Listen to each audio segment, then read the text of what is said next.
Good morning and welcome to the second day of the International Space Development Conference produced by the National Space Society. It's a great pleasure to have you all here today. We have a really amazing day of programming lined up with many of the most significant players in space today. Looking forward to all of you being able to interact with these people and to hear the latest and greatest about space. I have a few announcements before I turn it over to the moderator for today's session. And I will just go through this in no particular order. First of all, everybody must have badges today. We were a little loose with this yesterday, but if you don't have a badge, make sure you get one from the registration desk because you will not be allowed to go into sessions otherwise.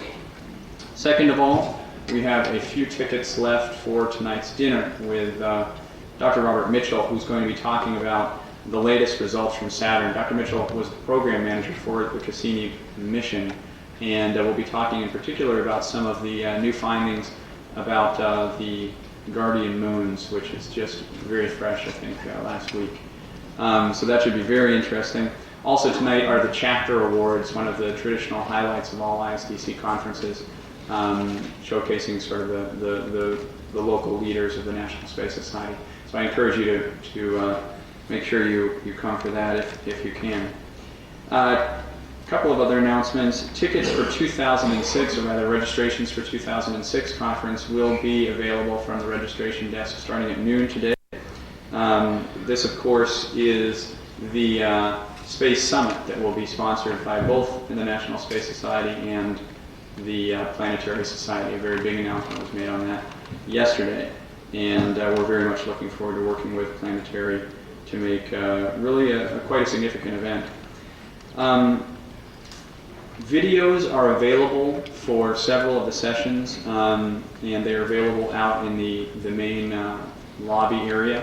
I believe the price is $20 per DVD, and you can get 7 for $100. Several people had been asking about getting a copy of Burt Rutan's talk in particular from yesterday. Those will be ready probably this afternoon, and just come see me if nobody's out there. Okay. Couple last points. Once the rain abates, you'll see a very special installation going up outside relating to the space elevator. We'll have a special announcement on that later today with Ben Schleff, the head of the Spacebird Foundation. Finally, just some highlights from yesterday for those of you who weren't there. I think everybody was really blown away by Burt and Conrad Vandenberg, and I want to thank Conrad if he's in the room. Truly amazing experience to have him.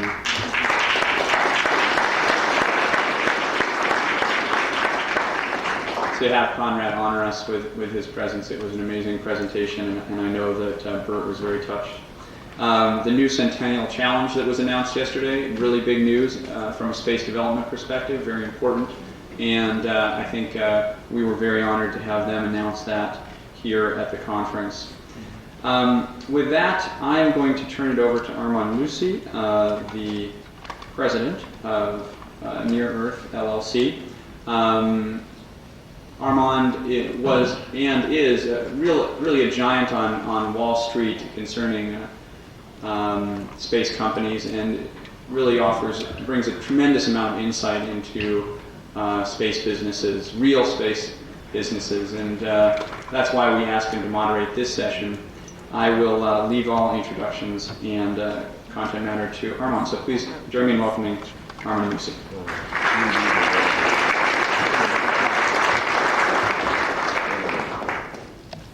Thank you, George. Again, I'm very happy to moderate this panel on space entrepreneurship. We have some very leading figures in the satellite industry, the space industry, here today to talk about their progress of their ventures. First, closest to me is Eric Anderson, who is one of the leading entrepreneurs in commercial human spaceflight and is the president and CEO of Space Adventures.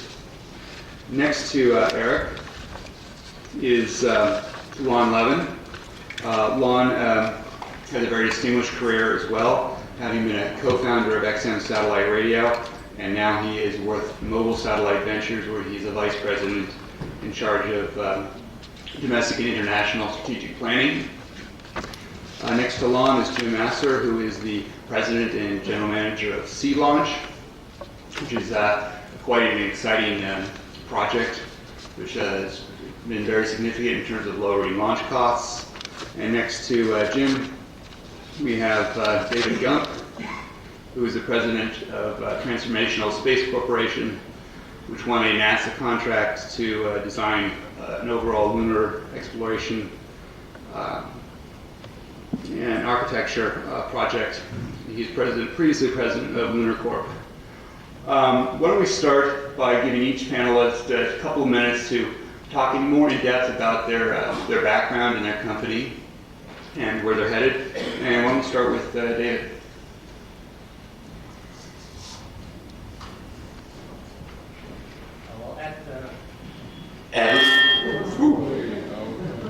I apologize.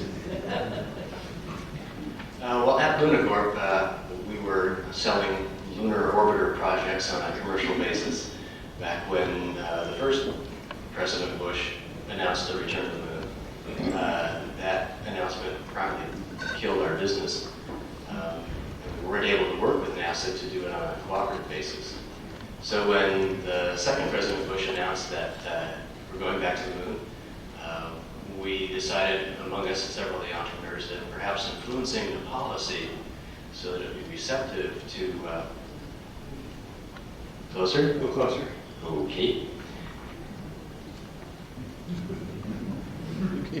We thought that getting the policy set to be receptive to entrepreneurs was the first order of business, and then trying to sell something to be the second order of business. So we were very fortunate to win a concept exploration and refinement contract from NASA for $3 million over 6 months to give them our advice on how to do an entrepreneurial, commercially oriented return to the moon, and to begin design of the crew exploration vehicle. We gathered together a lot of entrepreneurs. Companies in our fold include Air Launch LLC, which is funded by DARPA and the Air Force to do a low-cost, responsive launch vehicle that should fly in mid-2007. We have Scaled Composites on our team. Bert obviously carries a great deal of credibility. In fact, next week, their Proteus aircraft is going to be doing a drop test of a scale version of our booster and capsule to demonstrate our air launch concept, which is somewhat different from the Spaceship One concept and is a real innovation. We also work with Constellation Services, Orion Propulsion, and a whole host of additional companies. We then also hired Brett Alexander from the White House to help write the vision so we could be sure that what we were saying meshed with what the president wanted to accomplish. We also have added Jim Boss, who is a 5-time astronaut, who's, to my mind, I've always wanted to have space projects designed by folks that actually have worked in space.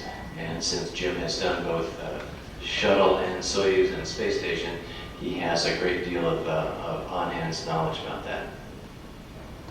Thank you. Jim? Thank you. It's a pleasure to be here, and it's a pleasure to be classified as a successful entrepreneur. An entrepreneurial company, I think many of my competitors wish that wasn't the case, but our intention is to continue it going forward.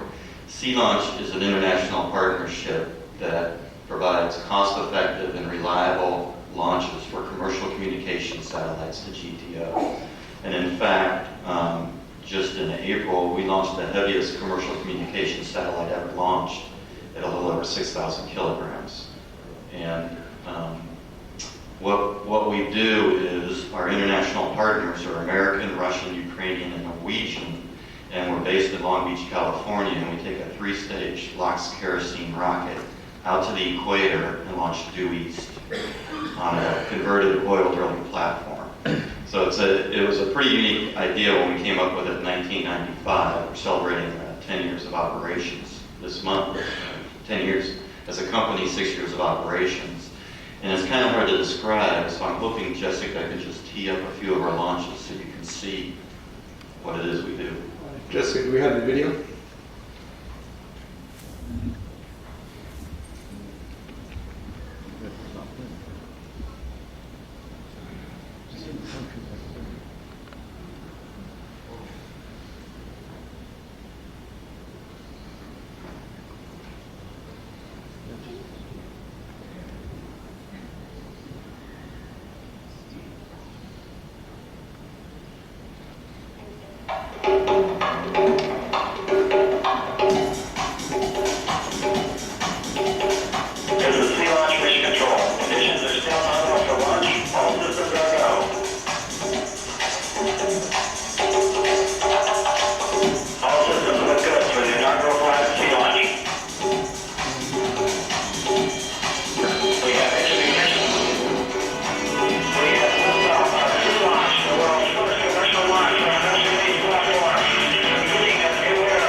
16 launches to date, and we're preparing for our 17th in June. And I think a couple messages out of there is nobody thought we would get past the first one, and we've survived, and we figured out a way to make money at it. And the second is we created this video where the customers, after each launch, are talking about how great the launch was. And I think if you're going to be successful in business and as an entrepreneur, you had better be serving an unmet customer need or be serving it better than anyone else's in the world. And that's exactly what we're trying to do. Thank you. Okay, next is Lon Levin.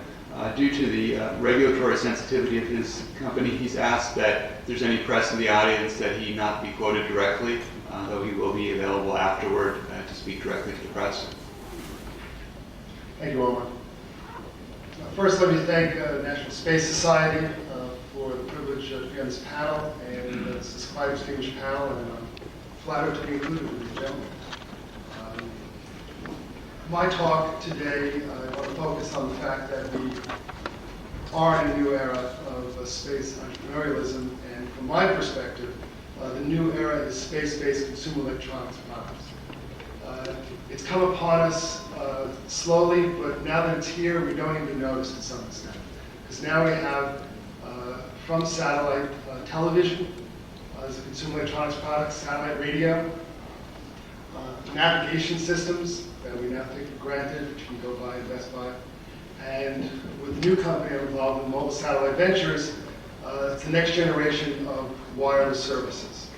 Wherever you go, the company, Mobile Satellite Ventures, will provide the highest quality, fastest service that one can have, and that's because it's going to be based in satellite technology, but within cities to overcome the fundamental problem of satellite communications, which is line of sight.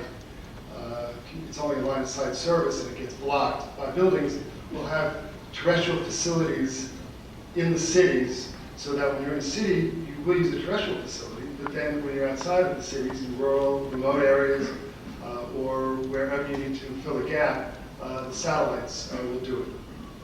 It's as simple as that. It's, by the way, taking a page out of what was done with satellite radio. Satellite radio, the reason why people enjoy it so much is because you can get it everywhere. The programming is terrific, of course, and it has a great variety of channels, but one of the things that people enjoy, of course, is that you can go from Long Island to Long Beach, California, and continue to get the service, and that's because it's mostly satellite-based.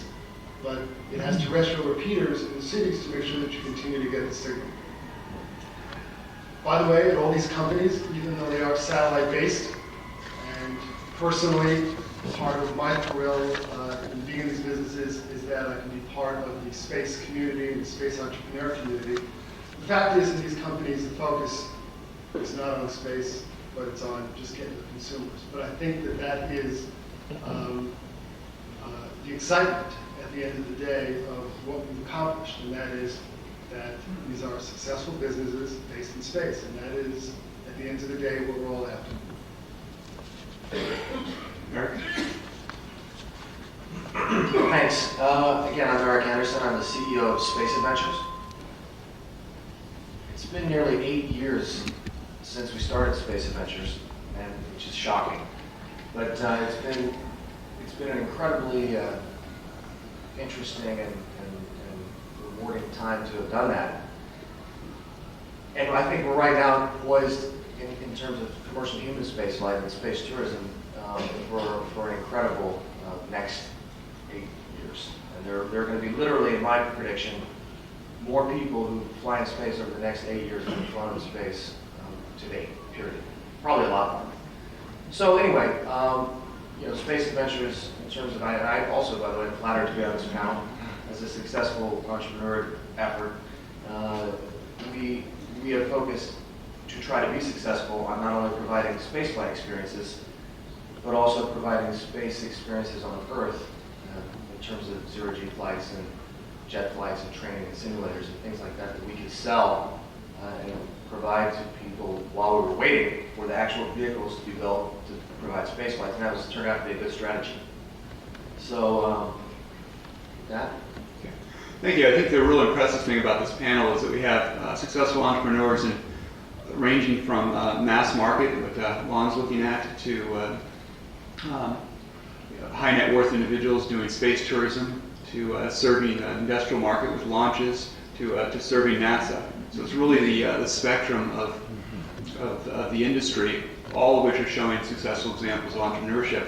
But one of the things that they all have in common is that no matter how you look at it, space is a very, very regulated industry. And so the first question is, what do you think the government can do in terms of regulation to make it easier for companies to get started and be successful? And why don't we start at the end again with David? Well, while we are initially serving NASA and their needs to get crew into orbit, our longer-term goal is to have a commercial passenger service to orbit and beyond. And for that vast market that will transform the economics of going into space, one of the key things is finding a way for individuals to agree to waive their liability to take that flight. And right now, an individual can sign a waiver, but their heirs, their spouses and children can still come after you. So if there's some way to let someone actually accept that risk and go without putting your entire company at risk from some disgruntled relative, that would be very important. Thanks. I agree completely. And actually, I've been fortunate in the launch industry to experience some reduction in liability because through the Commercial Space Launch Act, we're indemnified against any damage that could occur by something actually reorbiting and landing on the Earth above $500 million. So I procure insurance up to $500 million, and then the United States government indemnifies me above that, up to, I believe, $3 billion. So, and that helps get private individuals and investors involved because that limits your maximum exposure, and then you can insure to it affordably. So that's a good start for that. I think the other thing I would offer out on there, something that the government could do, especially to foster more entrepreneurship, and this kind of hits on what Bert Rutan was saying, was don't foster government-sponsored competition against the private competition. Let entrepreneurs compete against entrepreneurs. That's what Bert Rutan talked about. Because it's very difficult, as I'm finding, because I'm the only privately funded launch company in the world to compete against government-funded competitors. And I think that would really, really foster this business a lot more. So you're hearing some support for that view. Lon? Focusing on I hope you're not too worried about consumer liability. Thanks for that question. Focusing on the communications side of entrepreneurs.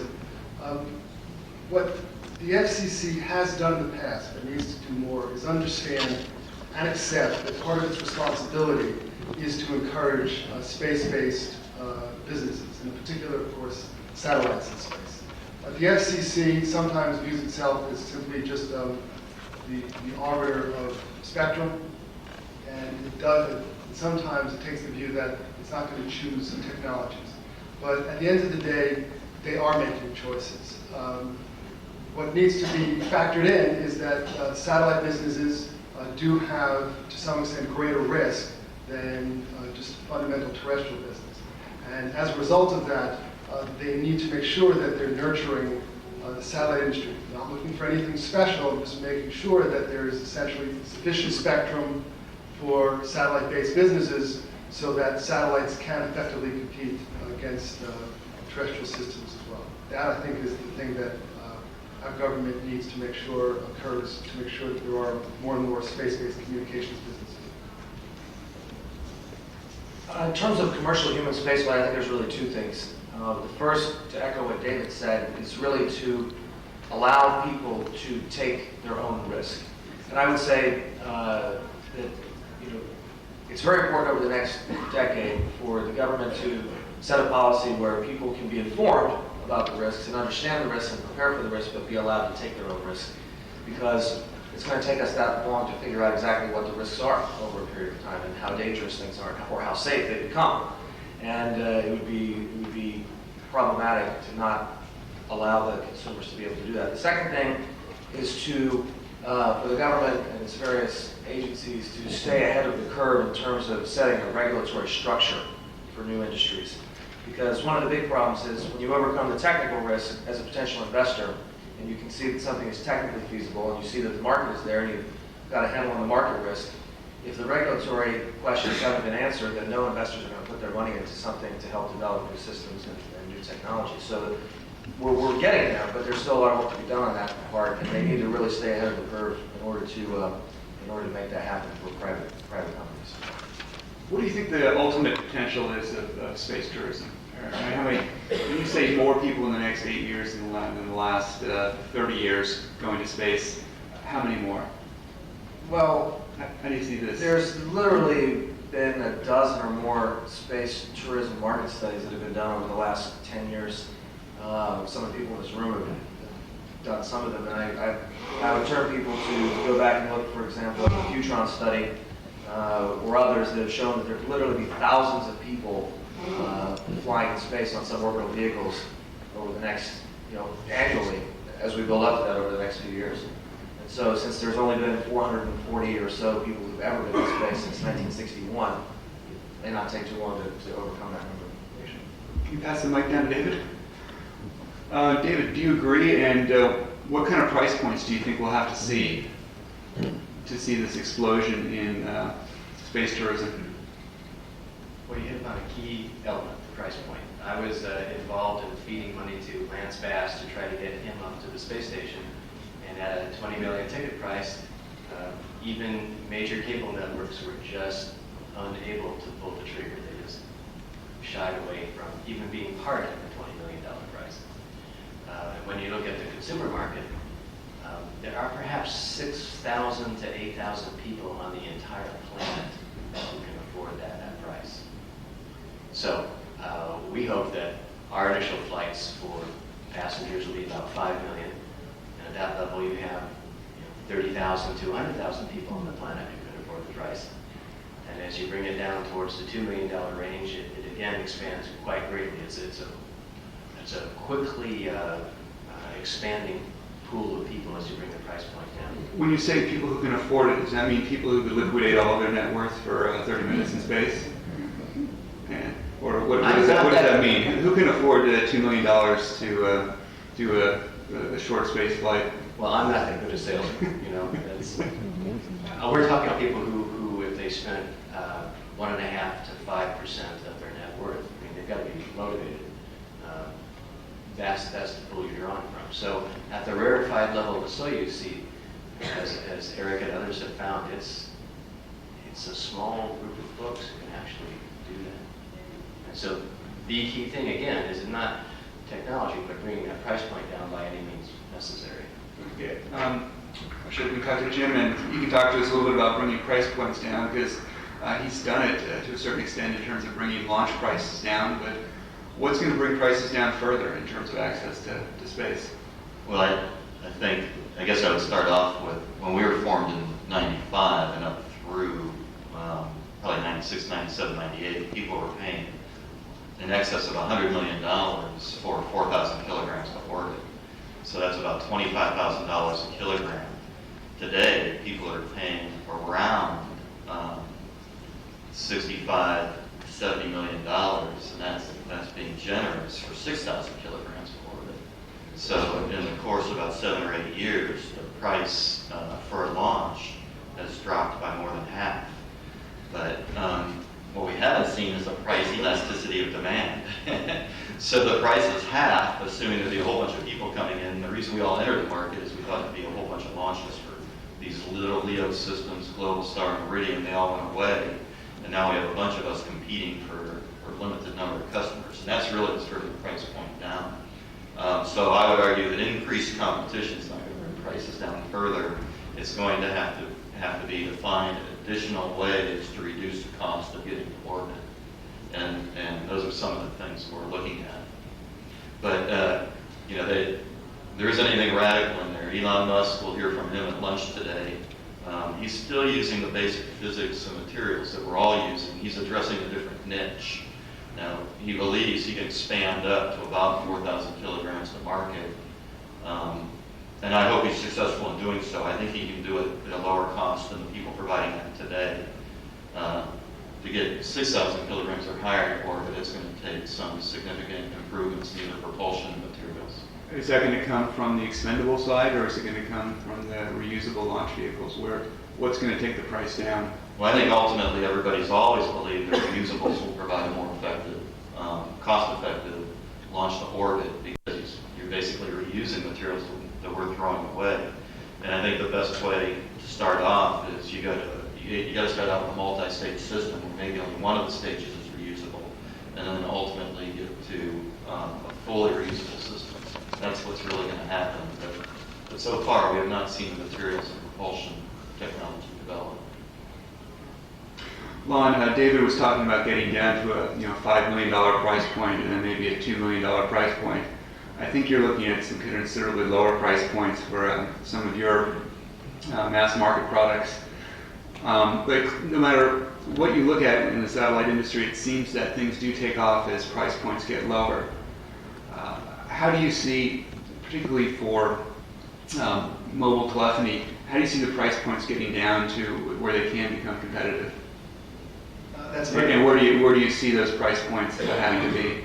That's a very good question. And as I was listening to price points David was suggesting, it actually reminded me of what we face on an entirely different scale, but still space-based and still expensive, with the original conception of Mobile Satellite Ventures, which was American Mobile Satellite Corporation. And that company still is in business. It was one of the first mobile satellite companies, started in the late 80s and really building in the 90s. And that was a $2,000, $3,000 device. It was suitcase sized, eventually down to a laptop size. Still being used today by the federal government and by state governments, but really only for emergency communications and very specialized communications.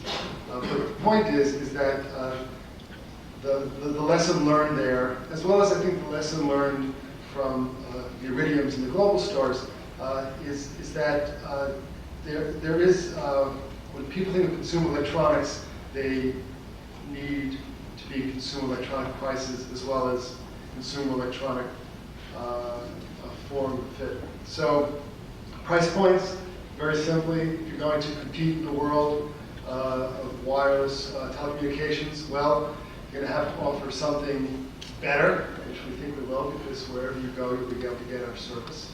Higher speeds, but at the end of the day, it better be a similar price point, to what you're buying in Best Buy and Circuit City and the like. Otherwise, people will not buy it. You can charge something a bit higher if the public perceives that they are getting exponentially greater value. But you need to market that point very heavily, and to some extent that's where your expense also will be, where you're trying to convince people that they really do need a phone that goes wherever they go.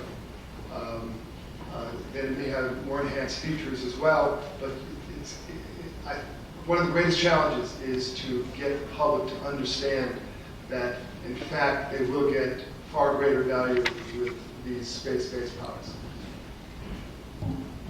Okay, at this point, I'd like to get some questions from the audience. If you have a question, please raise your hand.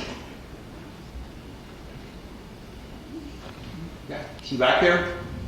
I'm sure exactly who to address it to, but have there been any studies comparing the early days of aviation and the price points for the very wealthy citizens who took the early flights and comparing that with the trends today? The question has to do with comparing pricing historically for the early space tourism flights to pricing today.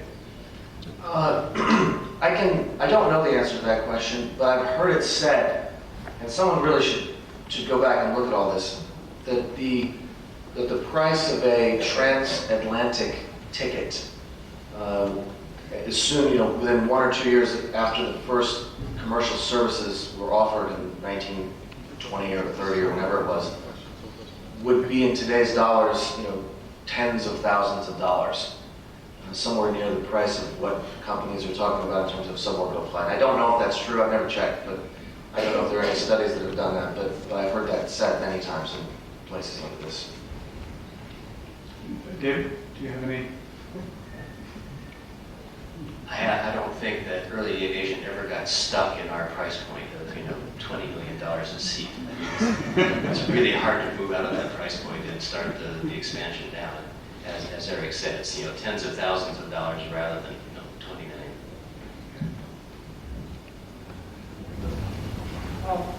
Greg Rector, I was going to ask, for each of your different businesses, what have your insurance sort of needs been, and how have you tried to address those?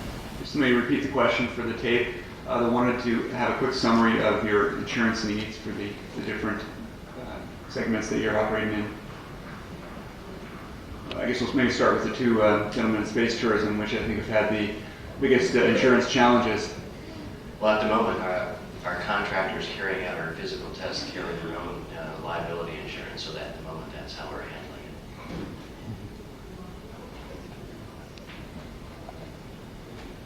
it. Insurance has actually been critically important to our business, and particularly with regard to such high dollar values. There are, for the guys who spent $20 million to fly to the space station, there are a lot of risks that they would want to insure against, so that something happens. For example, if you break your leg 5 days before the rocket's supposed to go, the rocket doesn't wait for you, yet you can't fly, and so there are risks that need to be insured against, and we've successfully been able to do that, which has been critical to actually pulling it off, because I know that, and for some of our future customers, they wouldn't do it otherwise. And it's going to be the same way with suborbital, maybe not to such a large extent, but there's lots of insurances that need to be taken care of, and that's a really critical part of the industry, definitely. I'm going to address insurance from a different end, and that is that insurance is a part of a space-based business, and it's also part of a satellite-based consumer electronics business.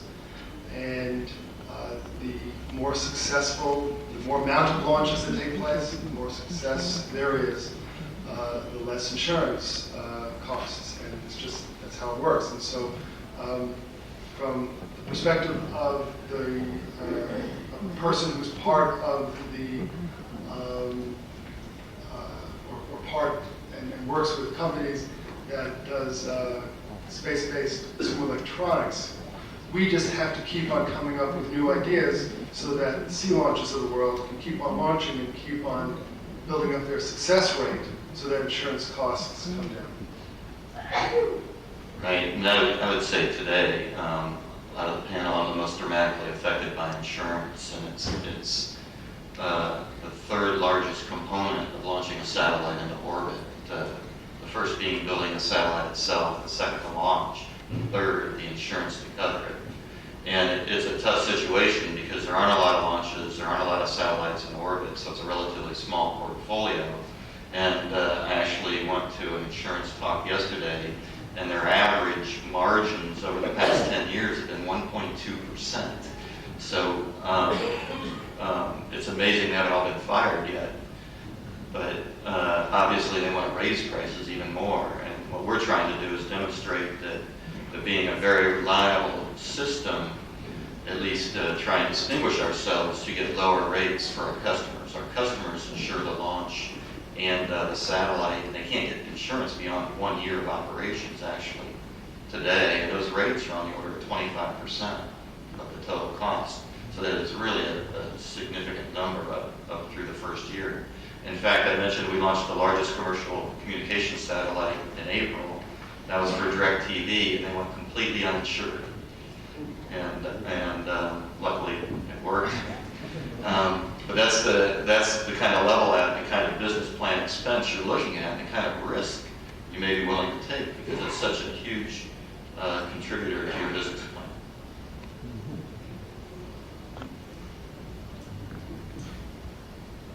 Having been a government guy most of my life, and not all that successful in business ventures as far as gaining contracts and so forth. Moving ahead to orbital flight, I feel that the cost of doing that is going to be very difficult to be handled by strictly private investors. To be able to duplicate what 3 governments so far in the world has been able to do.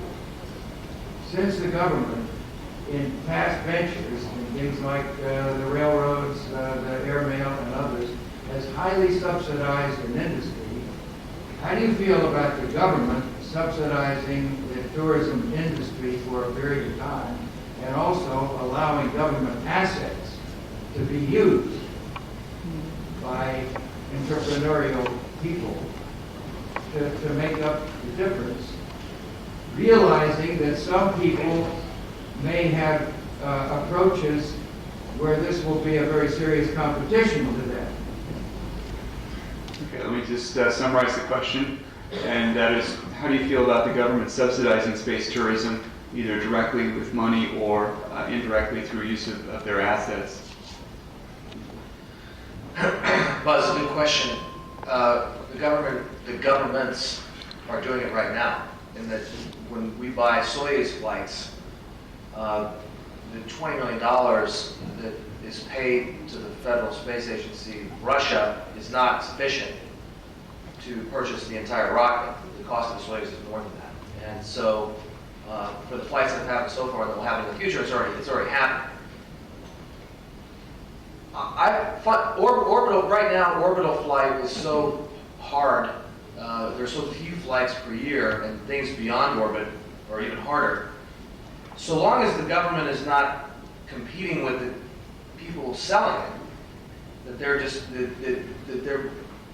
idea that there might be an opportunity to piggyback on exploration initiatives or other systems and assets that would help us get there quicker is not a bad one. And I mean, we do it now, and I would continue to say we should do it to the extent possible. But the government should never be in the business of selling or operating or becoming a provider of flights to the general public. Eric, let me just ask a quick follow-up question. As a taxpayer, why do I want to be subsidizing space tourism? Well, I would ask We're not getting out of it. I would ask it a different way. So some guy can spend $5 million on a flight. I would not advocate the government subsidizing space tourism for the purposes of subsidizing space tourism. If the government has its own objectives for which it is developing vehicles and infrastructure that can, in an ancillary method, be used to help space tourism, that's a different story. And that's more along the lines of what I'm saying would be acceptable. David, follow up on that? What we're proposing to NASA, excuse me, is that NASA has its own need to bring down the cost of getting its crews to orbit. That NASA ought to satisfy that need in a way that leaves that experience and those assets in the private sector, so that after that need's satisfied, those assets can be built upon to serve passenger markets.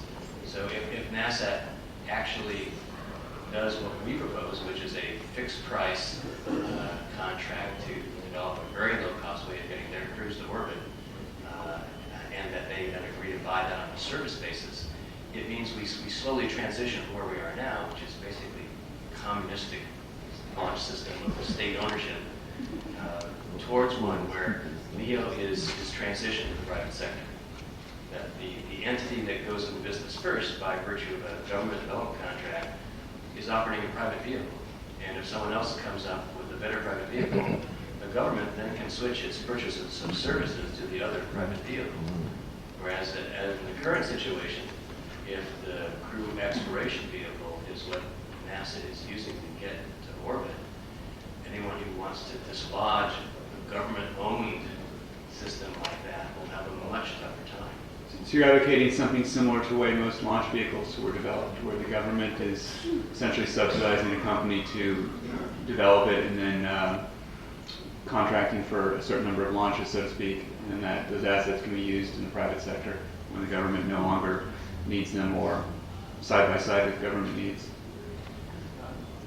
Essentially, the government has its own needs, and we're proposing that with a fixed price, low dollar amount development contract, we can serve those needs, bring down the cost of the reaching the International Space Station for government purposes quite low so that more money is freed up for exploration, and just transition the whole LEO enterprise to the private sector so that the next version of Earth to orbit passenger transportation is a private responsibility, and the government can leave that behind. Jim, obviously, one of the biggest components of this is actually R&D for launch vehicles. How do you feel about government subsidization, and where should it be in the chain? Let's see, I want to go back to the first question, and then I'll go to that one, because I think sea launch actually serves as a kind of example of transition of government activity to the private sector, in that we use the Zen launch vehicles, our first two stages. The Black DM is our third stage. And what we developed uniquely was the fairing payload structure and the ships for ourselves. So those also assets that we're using were actually developed in the former Soviet Union, and the Zenit was actually going to be the workhorse for the former Soviet Union. And Russia and Ukraine allowed us to basically purchase those assets for our use in the commercial world. We had no help from any government today, but we wouldn't exist had they not invested in the first place. So I think that's a good example to extend it a little further in terms of we would love to compete for LEO launches, and I think the private sector can certainly do it as well or better, and certainly more cost effectively than a government-funded one. But I'm not in the business of building crew vehicles or crew return vehicles. I would prefer that that was supplied to me by the government. Maybe they procure that from someone else, or if it's too hard, they develop that, depending on what their needs are. But I would consider that like government-furnished equipment. So I think it can work, and then transitioning to the R&D, I think Bert Rattan hit on this. The R&D performed by the government should be those areas where the private sector will not invest because they can't figure out a way to make money at it yet. But if it does exist, if we transfer it into the private sector, where we will figure out how to make money. Certainly, the new propulsion techniques I was talking about, that there's not really a single company out there that can afford to invest the kind of money into some of the new propulsion techniques we need to do what we want to do and show a return on investment to their shareholders. And those are the kinds of things that they were developed and then offered to anyone in the world who wanted to try and leverage it, then so be it. Yeah, actually, Lon, I'd like to address this as well. First, I thought, how does this apply to consumer mass market services? And then it occurred to me that one of the reasons Iridium is in business is that they won a large contract from the Department of Defense, which is effectively a subsidy to keep mobile satellite services going. Do you see any other areas that how this is applicable to you? Well, what I want to say in general, this is it's stated the obvious, but you have to keep on restating it. We are all trying to figure out ways to get into space. And I mean collectively, we, humanity. And it is obvious that we need governments to be behind this. Now, when it comes to consumer electronics and space-based businesses that I've been talking about, the fact is the government started these ventures in the 60s with Intelsat, which was an intergovernmental organization. It is now private. But if you look at all the patterns when it comes to communication satellites, the government got into it first, said that the only way this is going to happen is if we get involved. I think that the government should look at sunset clauses so it has a flashpoint when it can turn over the technology to the private sector. But, and sometimes what happens when the government stays in it too long is that monopolies, unnatural monopolies start to develop as well as some people get addicted to the government being involved a little too long. But right now, on the more risky ventures that people are talking about here, that have not proven themselves. You can understand where the government has to be involved at some level. And I don't know where the line is, I'm not that familiar with these other businesses, but clearly it's not going to happen unless there is that affirmative interest of the government, whether it's contracts, whether it's actual dollars, whether it's pushing aside the regulatory underbrush. But every space-based venture has its heritage with the government kickstarting it, and these new ventures are no different. Next question. Hi, I'd like to ask a follow-up to what was said about the government staying ahead of the regulatory curve for new industries. And I'd like to know how you see industry, the Congress, and the various agencies that are responsible for industries, even if they're not involved now, actually doing this in concrete terms. And the question is, how does industry help out, or something, how does the government help out industry in more concrete terms? Well, in staying ahead of that regulatory curve for creating an environment for these industries to flourish. From a regulatory perspective in particular. I think that the most important component of staying ahead of the curve is for the various government agencies to be in close touch and to have their hand they're taking the pulse of the industry and all the efforts that are out there, seeing where investment dollars are going, looking at the designs, looking at the concepts, looking at the potential operating characteristics of the systems that are going to be out there. I mean, one of the big questions that was behind us last year, or in front of us last year and behind us now, is the definition of what is a suborbital rocket. If it looks like an airplane but it goes to space, how do we define that? Is it an airplane? Does it fall under the certification regime of the air flight part of the FAA, or is it a rocket? Does it fall under the space part? And we solved that question, but it involved looking at it closely and staying in close touch with industry and working with those companies and those groups to be able to do that. There will be other questions like that, and in order for the government to stay ahead of the curve, they need to stay in very close touch with all the companies that are out there doing it. Bill Boland from the Space Frontier Foundation. I'd like to address my question to David Gump, and Eric, if you can chime in afterwards. David, could you characterize where we're at with this personal liability issue? Who's leading the charge? What approaches are being taken? And if there are intermediary obstacles that you could be specific about, that would be good. The question is outlining the details of the personal liability issue with respect to space tourism. Well, we're trying to keep it in the terms of the debate, but since we're not actively selling tickets like Eric is, perhaps I think he'll be a better person to respond to that. Also respond to your question about government regulation. I think, in my viewpoint, the biggest issue right now, not so much as the regulation, but how NASA spends its money. If NASA spends its money to own all future systems that operate in space and on towards the moon, we're in deep kimchi. NASA needs to transition to buying services from privately owned infrastructure, so that in addition to serving a government need, you can then turn around and sell it to CBS or to a wealthy person. But if it's all government owned, that step never can take place. Before you stop, is there resistance within NASA? How much resistance do you find within different groups to buying from the outside and using the private sector more? NASA's now forming a non-traditional projects office to look at things like this. They're much more open than they've ever been in the past to the idea of involving the private sector in ownership of space assets. But it's a difficult thing for them to plot out, well, how do we do this in a way that protects the taxpayers' money? Is it a cultural issue, or is it a technical issue they haven't figured it out? Yes.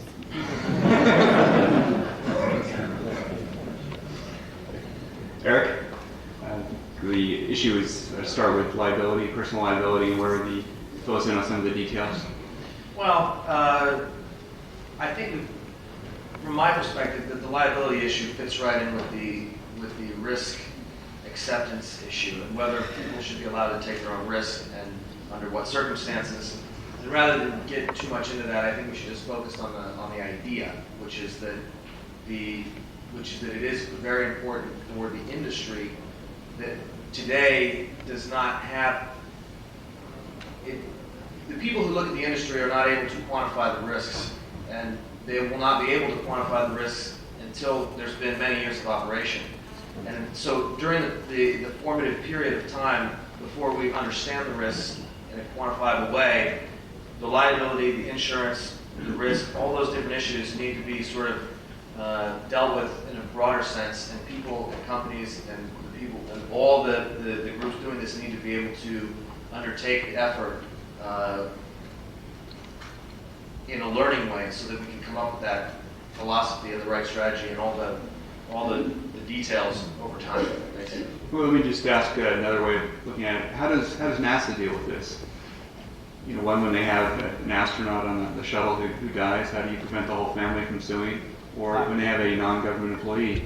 Sovereign immunity. They invoke sovereign immunity? They have. I'm not sure I'm the right person to answer that question of how NASA deals with it. I don't know. Anybody else? During the Challenger lawsuit, during the Challenger, all of the government employees just got their standard life insurance. The only people who were able to litigate was Jarvis, who was working for one of the aerospace companies, and I think Chris McCall's family, and they actually carried private life insurance for a couple of $1 million. So one of the answers might be private life insurance? Sure. Maybe. Okay. Next question. How much of a priority would you put on ITAR reform as it relates to enabling space entrepreneurship? Question is ITAR. Probably deal with that once first. Well, dealing with Russians and Ukrainians and Norwegians, I probably have 100 active licenses. And I have to get a license actually for every launch. And anything over $50 million has to be notified to Congress, so which is a fairly lengthy process. So we've learned how to work in it. You know, we're going to launch 5 times this year, 6 next year. We understand the process, and we've managed to work in it. But I would rank ITAR reform as a high priority for the business in general, because I think what we're trying to do here is ultimately an international venture. And ITAR as it is, if it doesn't preclude it, it's certainly slowing it down quite a bit. So it's there for a reason, and I understand those reasons. And I think they're good reasons. By the same token, Russians have export compliance with us. They and the Ukrainians, they do some fairly significant things too. They do them differently than we do them. So they control that. So there's a way to work cooperatively without necessarily transferring that. If we will streamline the process, that would be a big help. Just out of curiosity, Jim, how many full-time equivalents do you think you guys spend dealing with ITAR issues? I've got about, at this point, about 10 people working full-time on ITAR. But it's a critical success factor. If I don't have licenses, I'm out of business. So you gotta apply your resources with those things you need to succeed, and I have a lot of resources on ITAR. Am I assuming that in addition to those 10 full-time people, it also takes up a chunk of other people's time on a part-time basis? It takes a chunk of my time. I personally come to D.C. to brief the State Department on our activities. I brief the House International Relations Committee, the Senate Foreign Relations Committee, because they're responsible for the approval of my licenses. So it takes a lot of time, and I'm not saying it's not value added, but if we could streamline the process, it would certainly help. Any other comments on ITAR? I just want to say that it also adds a great deal of cost to our businesses as well, and it needs to be streamlined.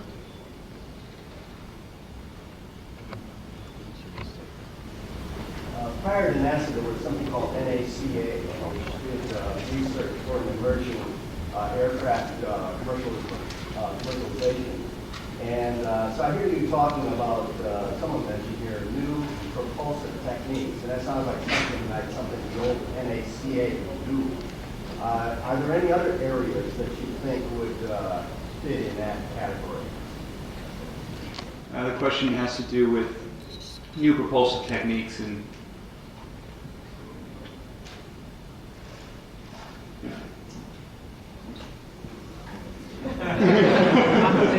You know, I'm not spending much time on it, but I think an agency that might come close is DARPA. I mean, the Defense Advanced Research Projects Agency, I think is what it stands for. I don't personally work with them much because I'm an ongoing concern, but there appears to be a model of cooperation between government and private sector where we're trying to transition new technologies into the private sector. May I respond to that real quick? Mike Wright, Goddard Space Flight Center. I'm leading a team actually that's working on some electromagnetic launches, so I don't know if that's something that's been considered with regards to this highly reusable system. It's not been developed to the point where it's we have a demonstration as far as low Earth orbit demonstration, but there's been plenty of work especially in DoD, with regards to this kind of technology. We're currently collaborating, networking, all these various groups, both within NASA, DoD, and industry and academia on this particular technology. I don't know if that qualifies as something that would fit into what you had mentioned earlier as far as new systems for reusability, the first stage reusability. Still in developmental stages, but we're hoping that this could be applied to future exploration systems, technology. Just for the benefit of the tape, gentlemen in the audience noted that at Goddard they're doing a lot of collaboration with the DoD and NASA with respect to some electromagnetic propulsion technologies. Unfortunately, our time is up. I want to thank members of our panel for an interesting discussion this morning.